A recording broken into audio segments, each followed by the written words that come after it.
Good afternoon, everyone. It's 3 o'clock p.m. It's Friday, September 12th, 2025. This is a special edition of the Mormon Newscast. I'm Radio Free Mormon, joined by my usual co-hosts, Rebecca Biblioteca and Bill Reel. Greetings, both of you.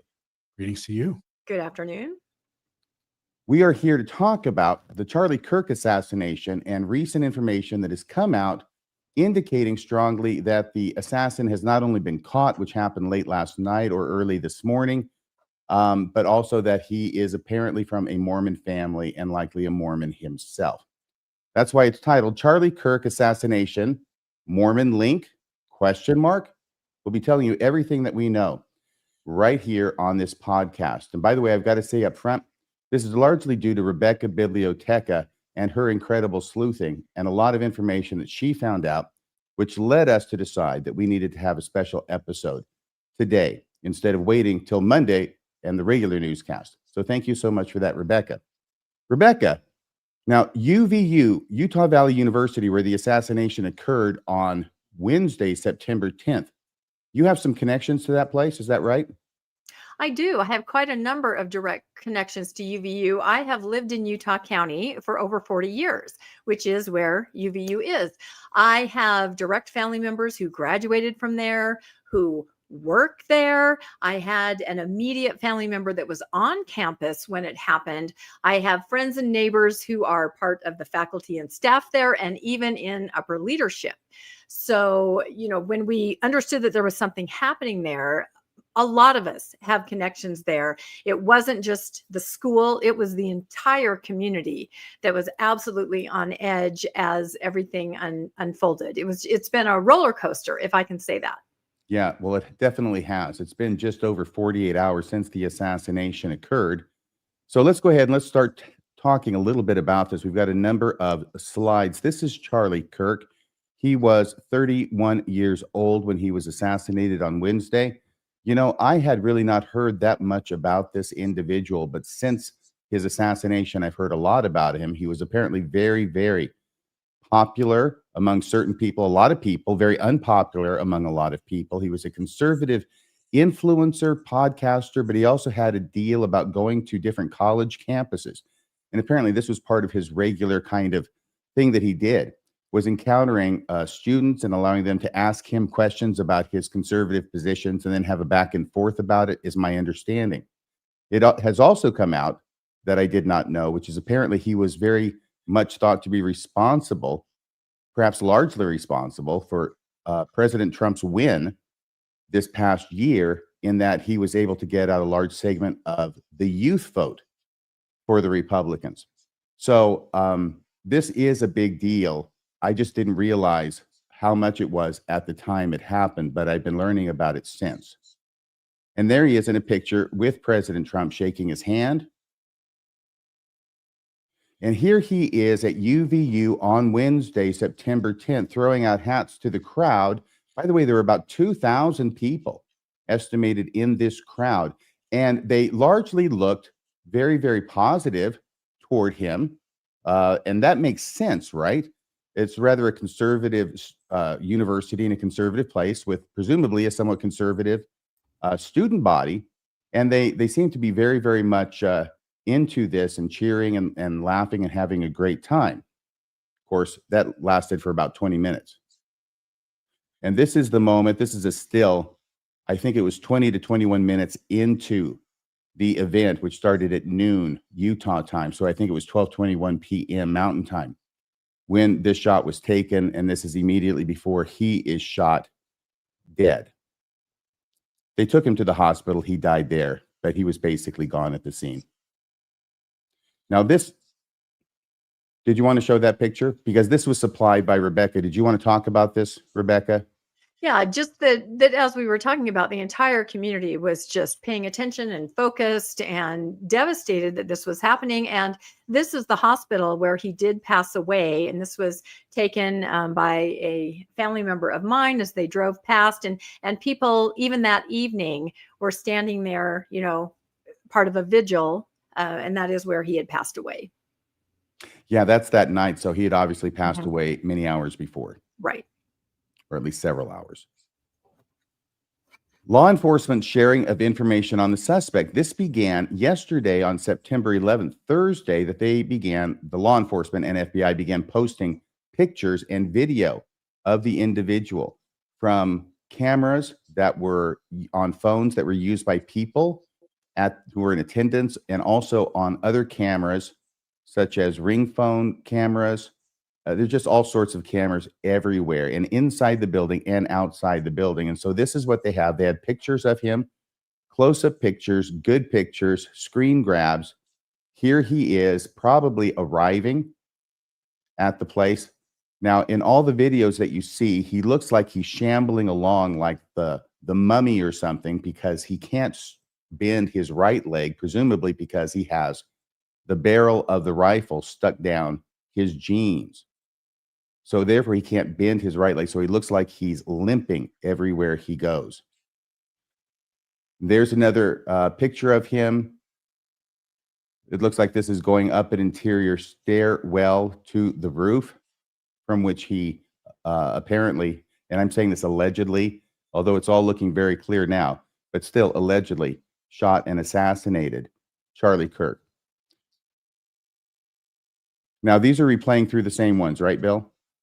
Okay, and I think probably everybody has seen these. Now we go to this picture. This is a very, very clear picture. I think that this was the clearest picture, and it may have been worked with in order to get it to be so clear. This is from the Washington County Sheriff's Office. It's a much clearer image of the suspect compared to others we have seen in the media. And it's edited to add, please note this appears to be an AI enhanced photo that has been, I don't know, denoised at a minimum. Do you know what that means, denoised? It sounds like some of the, I don't know, extra stuff taken out. Exactly. Cleaned up.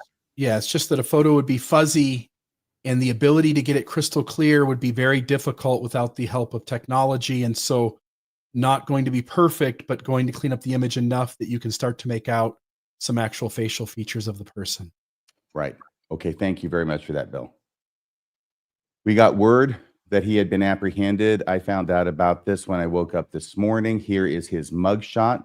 This is Tyler Robinson. He has been identified as 22-year-old Tyler Robinson, who actually attended Utah Valley University for one semester, thereby perhaps accounting for his familiarity with the landscape and how to get in and get out and do what it is that he planned and accomplished. Who is Tyler Robinson? Now, this is the main part of today's show, focusing on the Mormon connection. This is the Mormon Newscast. And here's a number of things about Tyler Robinson. If we can go through each of the three of these, if you could read the first one, Rebecca the second, and I'll take the third of these paragraphs about what it is that we have found out about Tyler Robinson as of this point. Yeah, so the suspect connected to the assassination of conservative commentator Charlie Kirk is 22-year-old Tyler Robinson from Washington County, Utah. Robinson has no prior felony record. He was a third-year electrical apprentice at Dixie Technical College in St. George.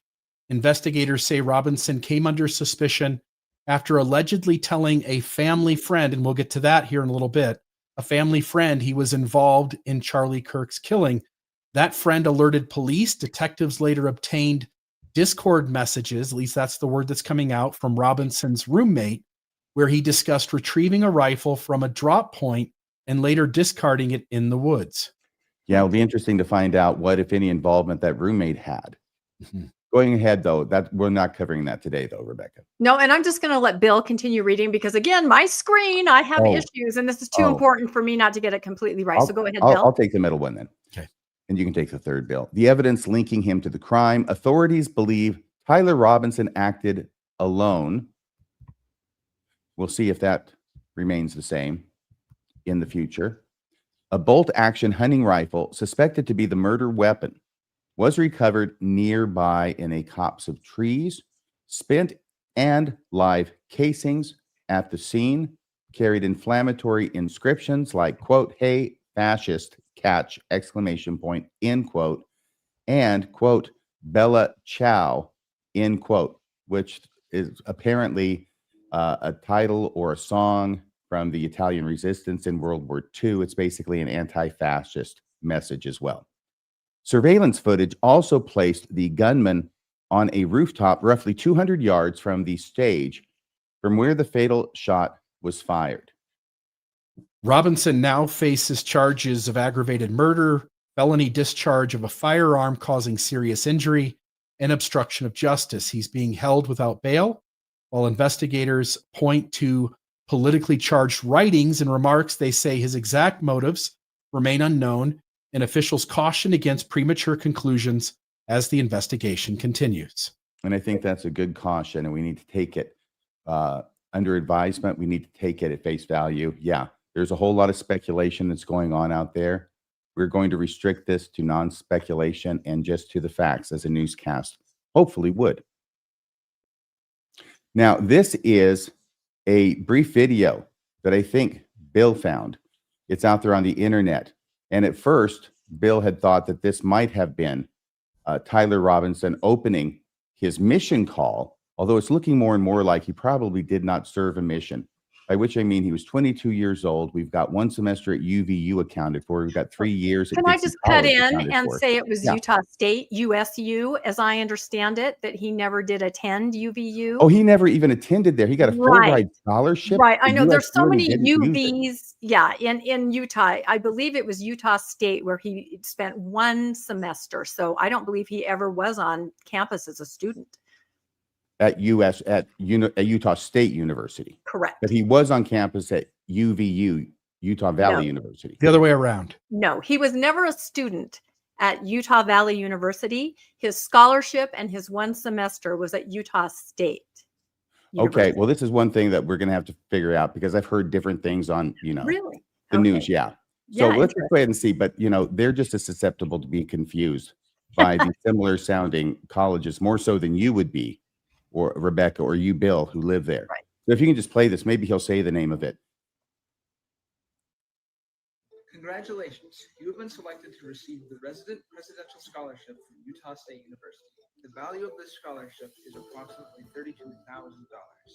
This scholarship is available for 4 years or 8 semesters. Now, Bill, it's very, very hard to hear. It's quite faint, Mhm. but he is talking about this is an acceptance letter and an awarding of a scholarship for 4 years at Utah State University. He did say the name, and the value of it was, did he say $32,000? $32,000 for a 4-year scholarship to Utah State University, where Wow. he only attended for 1 semester. Okay.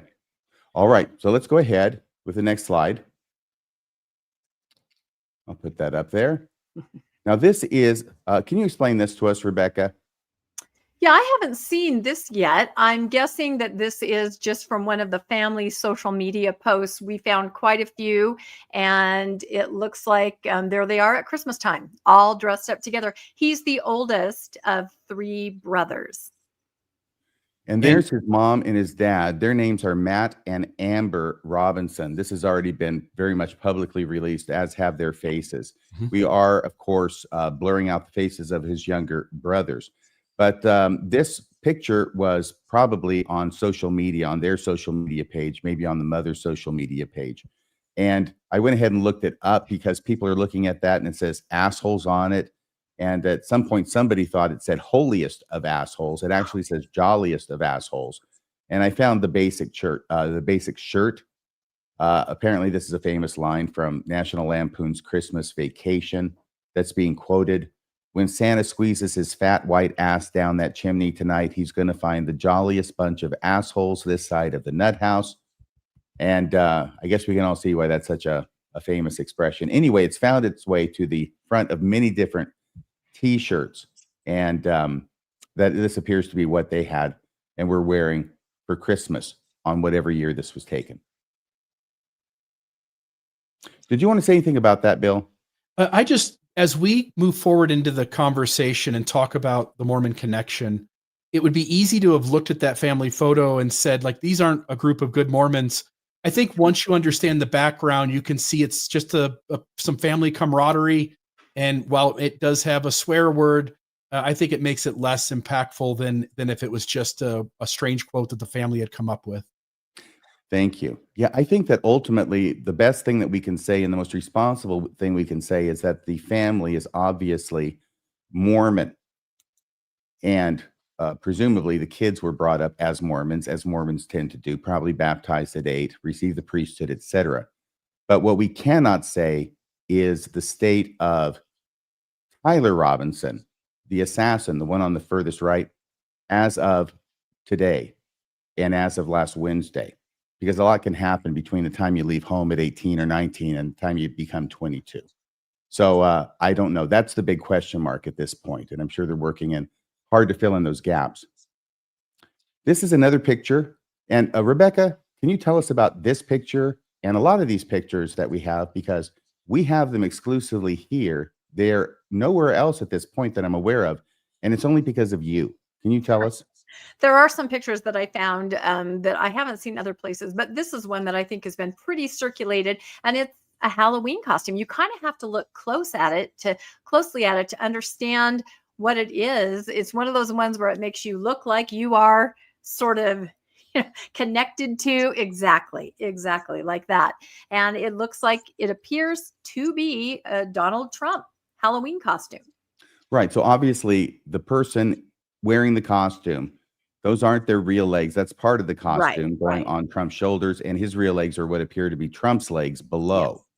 So I guess that's how these things work. I didn't realize that this was a big deal, but there's lots of different people who make these, and a lot of them look different. And this is the one that looked closest to the one with a green face that I could find.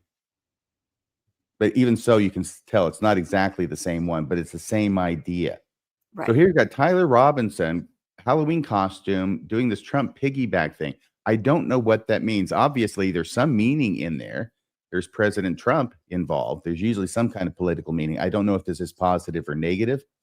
Next to him is his little brother, whose face is blurred out, who appears to be going as a hunter of some sort. It looks like he has a canteen on his side and a fake gun, a long rifle toy, resembling toy, slung across his shoulders. Now, this is a picture from social media, and this is exclusive, right, Rebecca?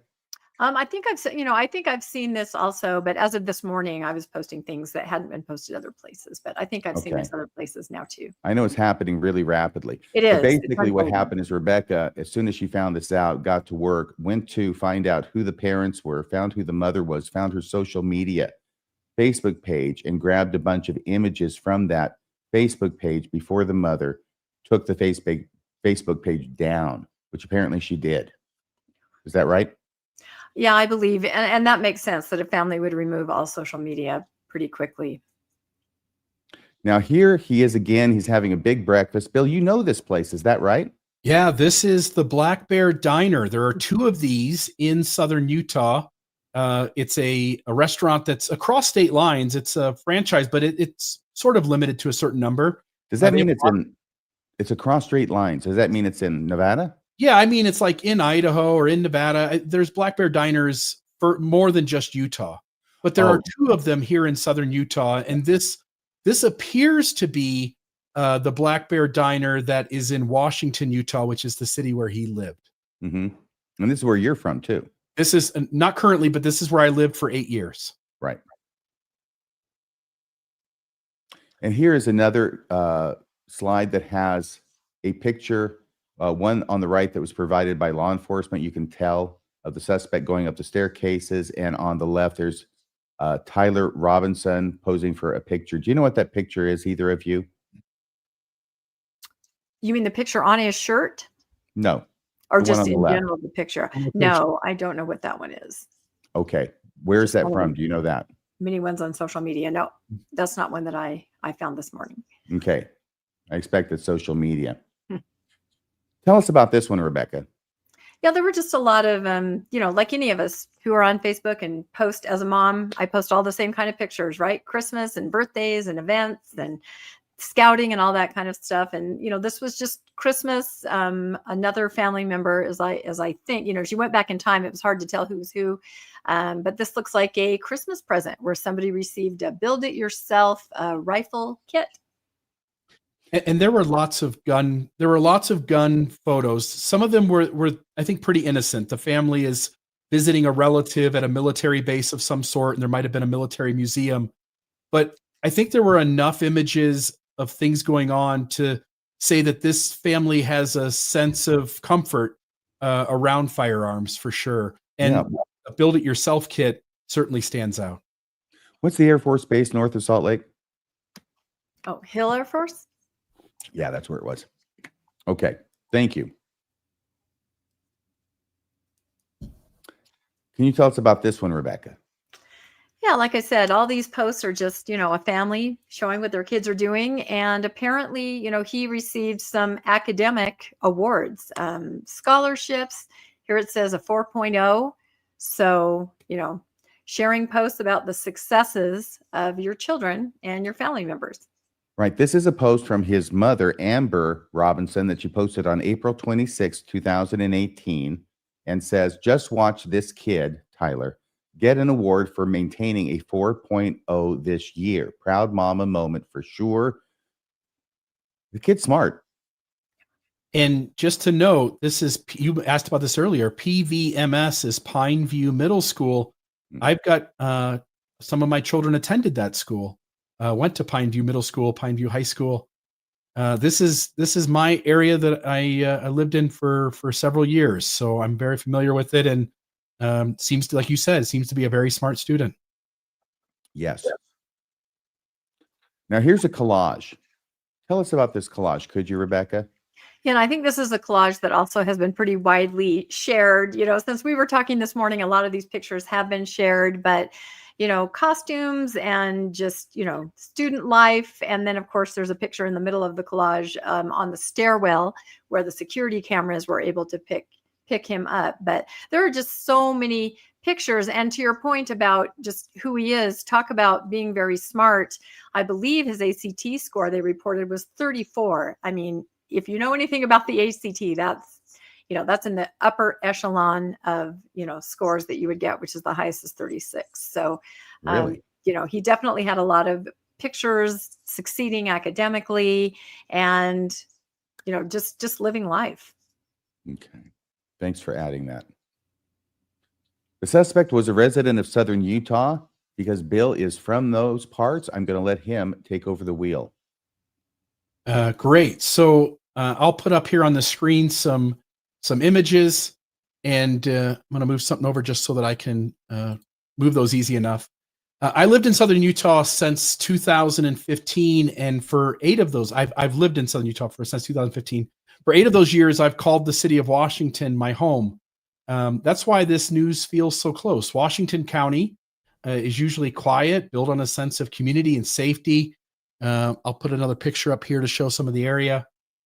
To imagine the young man accused of killing Charlie Kirk walking these same streets, blending into the life here, it's unsettling. I have to imagine that there's a lot of residents of Washington County, and specifically the city of Washington, who are having to think through the fact that this atrocity was committed by somebody in their own backyard. It's also not the first time this region has suddenly been pulled into national headlines. I can think of the Jody Hildebrandt and Ruby Franke abuse cases that happened recently. Mm-hmm. So even though this is a smaller sort of city, smaller area, there's been some things that have happened here in the recent past. I can think back about a decade. There was the Alex Cooper, if you can remember the book Saving Alex, where she was placed into a home to like a reformative school or reformative home to be in. And she was heavily abused by her caretakers. They put backpacks on her with bricks in them and made her stand for long hours. She was interviewed by John DeLynn on Mormon Stories. But there's been a lot of notable cases that have happened down here in southern Utah.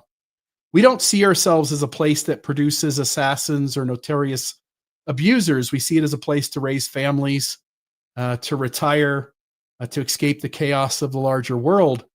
But when tragedies like this erupt, it forces us to ask hard questions about the culture beneath the surface. And something here can sometimes go wrong in ways that don't fully add up. I'll just note, we comment on these things all the time, that a community can look like it is doing great and has the best of things going on, but sometimes there can be darker currents quietly flowing underneath this community. Otherwise calm exterior. So from this place, and it caught me off guard to hear that he was from here and made the trip up there to do this atrocity. And again, I just imagine the citizens here in Washington County are having to sort of wrestle with the fact that this came from their own backyard. Right. Now, once again, this is a newscast. I want to let everybody know we're not going to be talking about our opinions or feelings about things very much. We are going to have a special episode of Mormonism After Dark this evening at 8:00 p.m. Mountain Time when it's regularly scheduled, at which point we'll, listen to that from audience members. It's very much audience driven as a show. But let me just go ahead and state the obvious right now, because sometimes the obvious needs to be stated, which is there are bad eggs in every city, every county, every state, every religion, every political party, every political persuasion. Okay. There. Now, having said the obvious, we'll continue with these slides. This started this morning. This is before I got up, but Rebecca knew about it, where Donald Trump, President of the United States, broke the story, as I understand it. He broke the story about the capture of Tyler Robinson on Fox and Friends this morning. And this is the clip. And he said something that was a little bit strange, and it caught Rebecca's ear, and she began following up on it immediately. So if we can play this clip, and Rebecca, you take it from there. With a high degree of certainty, we have him. Essentially, somebody that was very close to him turned him in, but somebody close to him turned him in. They said, whoa, it's interesting. Where we had very good pictures, but not great, not perfect. And when you look at it, what happened is somebody, and this happens a lot. It happened with the crazy Boston bomber. It happened with others. Somebody that's close recognizes even a little tilt of the head, which nobody else would do. And somebody that was very close to him said, that's him. And essentially went to the father, went to a U.S. Marshal, who was fantastic, by the way. And the person was involved with law enforcement, but was a person of faith, a minister. And brought him to a U.S. Marshal, who was fantastic. And the father convinced the son, this is it. Rebecca, what grabbed your attention about that? Well, first of all, from everything I've heard now, that's exactly backwards. The father is the one that recognized him. The father is the one that reached out to as we're hearing called everywhere, a minister, a youth pastor. These are words that are commonly used outside of Mormonism. Of course, in Mormonism, we would say bishop, young men's leader. So, I was sort of trying to figure out exactly what the order was and exactly who had talked to the father or who had talked to, the alleged suspect himself. So yeah, that's when I kind of started looking around, and I think a lot of people did. If I could just underscore the fact that in the Mormon church for a long, long time, they used to have young men's leaders, and they had their own little presidency in every ward. But in January of 2020, so a little over 5 years ago, that was discontinued in the LDS church, and they put that responsibility back on the bishop. So as of now, the bishop is the young men's leader in a ward, which would make it sound like maybe they're trying to use language that is not Mormon to describe what ultimately would be a bishop in a Mormon sense. Feel real? Yeah, the thing that caught me, in most Christian denominations, the minister is going to be a full-time position.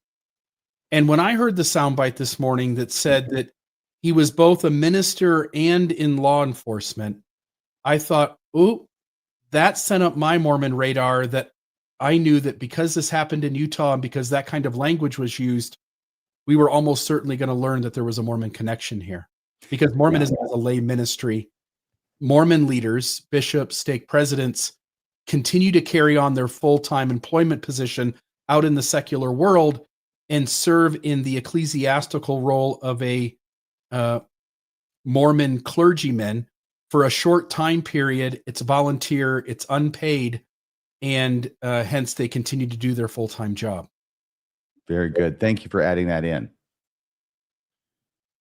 And here is a blurb from the Times of India, which says Matt Robinson, believed to be the father of 22-year-old Tyler Robinson, was hailed as the father of justice as he reportedly turned his son in after Tyler allegedly killed Charlie Kirk.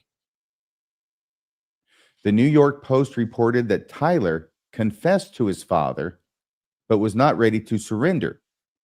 He even threatened to kill himself rather than surrender to the authorities when his father wanted to call the police. But his parents convinced him to speak with their youth minister, who also happens to be a U.S. Marshal Service fugitive task force officer. Talk about the right guy in the right place at the right time. The minister then called a deputy with the federal agency, and the FBI took Robinson into custody. Any thoughts about that, Rebecca? Yeah, I mean, there's a lot of different versions of this. Other versions are simply that the father called, for help, and this is something new that the Post had reported, that he was suicidal, and that's why they reached out for help. And it was a youth leader, or it was a youth leader who was somehow involved with law enforcement.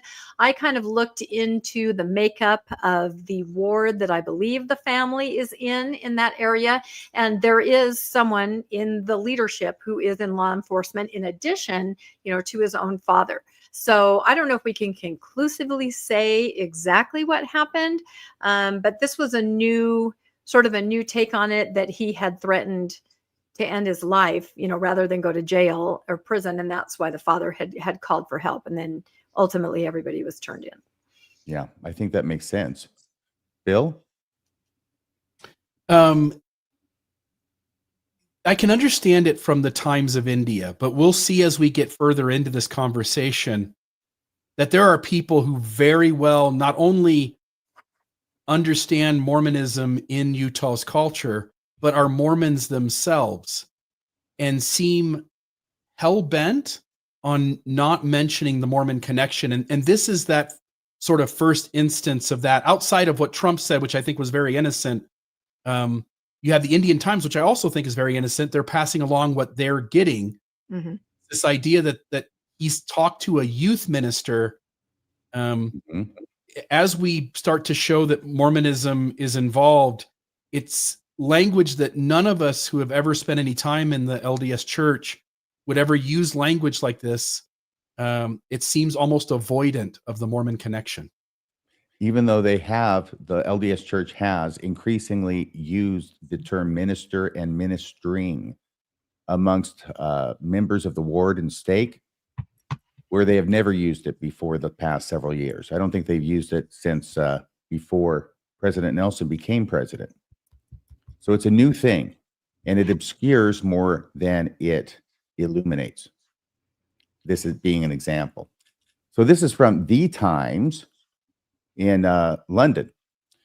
Robinson's capture, that's Tyler Robinson's capture, began with his father identifying him in surveillance photos released by the FBI, Governor Cox said. That makes sense. That was actually predicted last night, early evening, by an expert, that now that these photos and videos, but especially the photos, have been released, what he says, what's probably going on right now is that the parents have figured out this is their kid. They've contacted an attorney, and they're preparing to turn their kid into law enforcement, which I thought was quite prescient. Robinson's capture began with his father identifying him in surveillance photos released by the FBI, Cox said. The father told his son to turn himself in, calling a local youth pastor to assist. The pastor called the U.S. Marshals, who took Robinson into custody. Okay, and it's that local youth pastor who's probably the bishop, and who is probably the one who is working with the U.S. Marshals. Do I have that correct? I don't know that. Yeah, we can't know. Yeah, that's why I said probably. That's what I'm gleaning from this. RFM, just a note, the thing on the right isn't an ad, it's a separate article. I don't know Oh. if it's a duplicate because you've got something in a moment from the USA Today. Yeah, I But do. I That's wanna- what that is. Is that what that is? Okay, Yes. sweet. Then we can move on. We from don't have to go to it now. Yep. Thank you for noticing that, Bill. I thought it was an ad.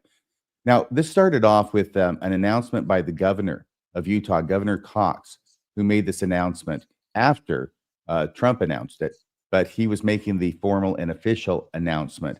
And he said a lot of good things and a lot of important things, I think. But when he started it off and starts talking about trying to describe what happened, he is so vague and ambiguous that it makes it confusing. And I think that leads to confusion in the reporting of these other media outlets like the Times of India that we've been looking at. I mean, exactly what is he saying? I think we have a beat on it because we know what Mormonism is like and how it operates and how it's structured. But here is the video of the governor making this announcement. This is just about a few seconds. It's not the whole thing, but this is where he talks about how it was that this came to be reported to law enforcement and the arrest made. And I'll just note, Spencer Cox is a Mormon himself. Mhm. So if anybody would know how to understand that this has a Mormon connection and to refer to it, he would. Yes.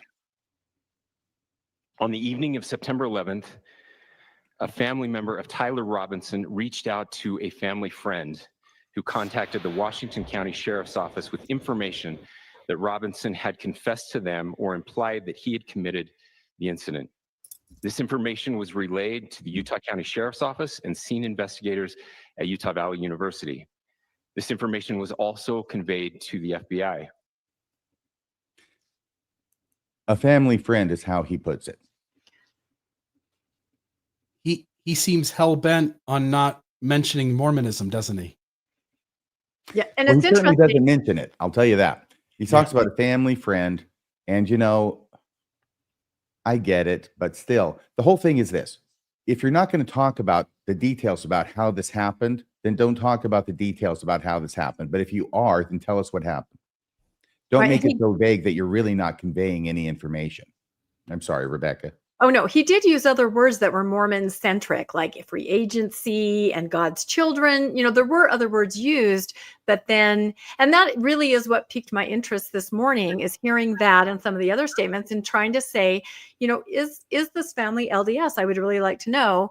And, that's kind of how I went on social media. I thought a lot of people also did that and did find, some things that strongly pointed to that. Like I think we're going to show later an overlay on a Facebook picture of Light the World. When you see that, you usually say that's a family that is connected in some way to the LDS Church because they're encouraged to do that as part of a Christmas campaign. Actually, in any other context, you look at it and say, those are Mormons. Exactly. Yes. When everybody's not too scared about saying the wrong thing. Right. So Yes. here is the Deseret News article on the subject and the capture, which is called "Who is Tyler Robinson, the Suspect in Charlie Kirk's Murder?" And after asking that trenchant question, the Deseret News, the church newspaper, manages to do an entire article about it without mentioning that he's Mormon. Is that correct? They don't go there. No. This is the church-owned newspaper telling you who is Tyler Robinson, and they don't want to tell you, or at least they avoid telling you, that he is from a Mormon family. It seems strange. Well, it is the first. Okay, we'll do opinion tonight. But it appears that from a Mormon perspective, the first thing to talk about in connection with this news story is to not mention the Mormon connection. Yeah. Is that fair to say? Okay. Then we go to the next slide, which is that USA Today article. Thank you, Bill. Bill, do you want to read this? Sure. Neighbors who were standing nearby described the Robinson family as active in the community and involved with the Church of Jesus Christ of Latter-day Saints. Many knew the children from school and church activities and said they never suspected anything unusual. Tyler, they said, had two brothers. Schweierman said she lived 2 doors down from the Robinson family for the last 16 years, but has known them longer. As a head custodian with the Washington County School District, she said she watched Tyler Robinson and his brothers grow up. She often crossed paths with the family at church and school events. Okay. So it is starting to sound more and more like this is a Mormon family. Though, as I said before, we can't speak to where his head is at as of today or as of last Wednesday. This 22-year-old Tyler Robinson. The family's obviously Mormon. And a listener to the show emailed me this morning fortuitously because we were looking around for information along these lines, obviously. And he sent me the information about this clip where Jason Chavez, I think is how you pronounce his name. I may have that wrong. But he used to be in Congress, I believe. I think he is now a contributor at Fox News. He was present when the assassination happened. And here in a less than 1 minute clip, he's going to go ahead and say that he believes that everything indicates they're members of the church. And of course, Jason Chavez, not being a Mormon, as I understand it, has less compunction about revealing this than a Mormon might. I want to know more about the motivation of the alleged shooter. We're told that in recent times he'd become more political, that he had disdain for Charlie Kirk, but we don't know anything more than that. And the governor refused to go there. He wouldn't talk about motivation. Is that for legal reasons? I don't know, but it is the biggest part of the story at this point. Look, Utah is it's a very safe place. It's very community oriented.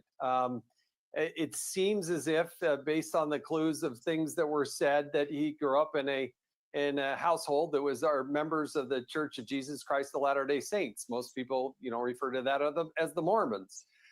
Washington County in the southwest part of the state, very safe part of the country. It's right near, it's the gateway essentially to Zion National Park. It's beautiful. So there you have it out in the open from a non-Mormon talking about it. Any thoughts about that, Bill and Rebecca? Yeah, that also really intrigued me. And again, that is why I started to look, for different things. And of course, I don't know if we're going to show them later, but I found pictures of scout troops leaving in front of the LDS Stake Center. I found pictures of Pinewood derbies in a cultural hall. And, as I said, light the world. So in my mind, I have no doubt that he was raised as part of an LDS family. But like you said, we don't know what that means now or where he's at now, but many people now throughout the day are starting to pick up on that and say this seems to be a huge part of his upbringing, his childhood, his youth. Why are we not discussing this or talking about it? So that was kind of interesting. Anything from you, Bill? Everyone who knows the Mormon connection seems able to say it. The only people not able to note it are either those being passed on information that doesn't have that included or the Mormons themselves.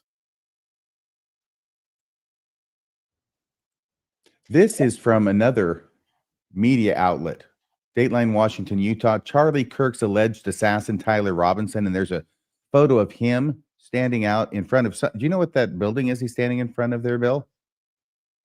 That does not look familiar. So I would guess that's not in southern Utah. Because of the green grass? Well, yeah, the green grass would be a good sign because of all the hot weather and the desert climate. But that building structure doesn't look familiar to me at all. Okay. Charlie Kirk's alleged assassin, Tyler Robinson, was raised Mormon. This one says, do we know what this is from? I think that might be on USU campus, actually, that building, now that I'm looking at it. Oh, But okay. I'm Thank you. not sure. And by that, I meant what media outlet is this from? Yeah, I Do we think it's know that? is it USA Today? There's so many different articles. It's obviously the- in every paper. But I will note that the difference from this morning to this afternoon as we clip things is that now they are stating raised Mormon. They weren't necessarily doing that earlier in the day.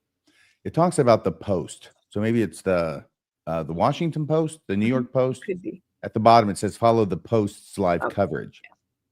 So I'm assuming it's the same media outlet that gave us the part above it. Anyway, it says he was raised Mormon, Tyler Robinson was, and yet fired his fatal shot just moments after Charlie Kirk had spoken in glowing praise of the Church of Latter-day Saints. The Church of LDS is how they put it.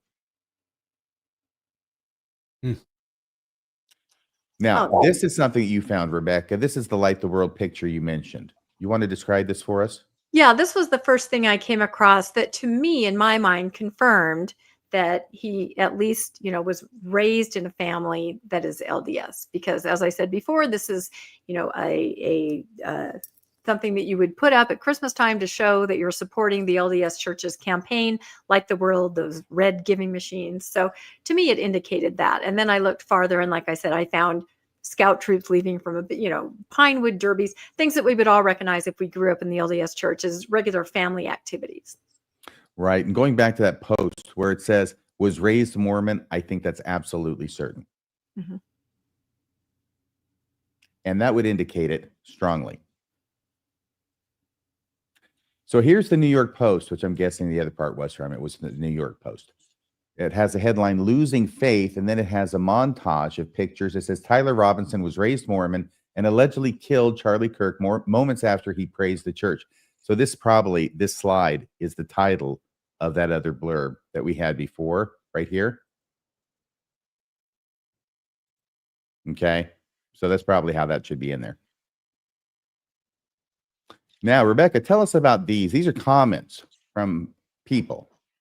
Yeah, well, I'm not the only one that's curious and looking into this, just trying to get the big picture on all of it. So social media was really abuzz today with everybody discussing the background and the family, just trying to wrap your head around what was going on. So these are just a few things I gleaned from social media. Somebody said, I don't know his family personally, so I don't know if they were active, but he and his family are all listed as members in the stake directory there in my stake. So someone's looking it up, they have the information out there unless you choose to turn it off, and they're able to see that the family is there in the stake directory. Somebody else said he went to high school with my brother down here in St. George. Apparently his family was big into guns. They are indeed a conservative Mormon family with his dad as a sheriff. So now you're starting to have people who seem to personally know the family or have a connection trying to say, yeah, they're a Mormon family and this is who they are and this is what they did. His dad, it was a sheriff. He was a retired law enforcement we read about elsewhere. I mean, sheriff in most places is an elected office. So I don't know if there'd be any information about that. But apparently they're saying he was a sheriff, which would make sense that he would have a natural connection with another leader, not only the Mormon connection, but also a law enforcement connection. If that bishop or friend that he talked to was indeed in law enforcement with the U.S. Marshals. Yeah, this one says, my brother's friends was neighbors with the family and said they were big Trump supporters, but who knows if he still was since he's out on his own. And that's really all we can say here is that we're looking at, family life, how he was raised. But then again, he, like everybody, he moved out and went on his own. So we can't speak to that. But we're just trying to say from what we have been able to ascertain, he was raised in the LDS Church. And that's an important thing, only because there's another place where a neighbor or a member of the family, a grandmother is talking about that he came to dinner, right?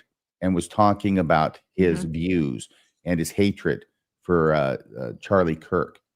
And I had initially thought he's still living at home. He's just coming to dinner. This may, however, have been a special occasion when he came over to dinner after moving out. Oh, this one is great. Tell us about this one, Rebecca. This one just went right along with what you just said. The Deseret News doesn't mention that he is Mormon, so he is probably not. There you go. Can you say what you think about that for a second? Well, like you said, there's a perhaps high motivation for the Deseret News not to go there.